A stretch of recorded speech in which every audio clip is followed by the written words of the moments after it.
Trump baru je buat satu pengumuman yang sangat penting dalam dunia pasaran minyak bila dia cakap lah yang India akan stop beli minyak daripada Rusia. Wah kan, tetapi India pula tak nak ulas ataupun confirm benda ni sebab bagi dia orang keutamaan adalah rakyat dia orang sendiri. Dan bukannya nak ikut arahan mana-mana kuasa besar.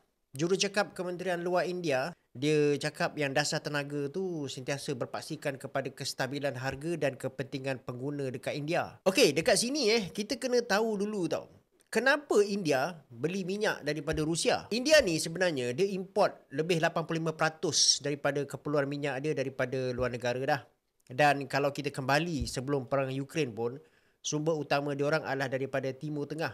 Tapi lepas berlaku sekatan barat terhadap Rusia pada tahun 2022, India cepat-cepat ambil kesempatan dan juga peluang untuk beli minyak daripada Rusia. Kenapa jadi macam tu tau? Sebab India ni dia perlukan minyak murah daripada Rusia untuk memastikan kadar inflasi dekat negara diorang ni kekal rendah lah. Jadi bila Trump buat pengumuman yang macam agak pelik dia pula cakap sibuk-sibuk India ni nak hentikan minyak daripada Rusia, tapi New Delhi dia tak bagi komitmen apa-apa pun. Dia tak sahkan ataupun tak nafikan, dia buat lolo je. Macam saya cakap tadi India ni dia beli minyak mentah daripada Rusia iaitu Urals sebab harga dia lebih murah lah daripada minyak rujukan global brand.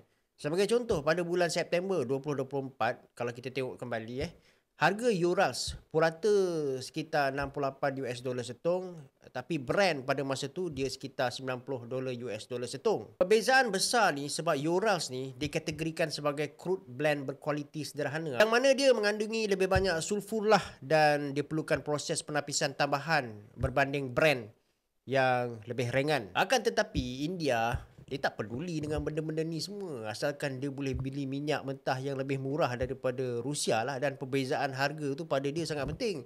Kalau tak, dia orang punya harga tenaga dekat India akan naik dan inflasi dia orang akan melonjak, rakyat dia orang sendiri akan marah. Trump sebelum ni dia naikkan tarif import barang India ke Amerika Syarikat sebanyak 50% dan dia tuduh India membantu dana perang Rusia secara tak langsung bila India ni beli minyak daripada Rusia lah. Tapi bagi India pula, dia orang cuma mainkan strategi energy diversification je. Tak kisahlah beli minyak dari siapa pun asalkan murah.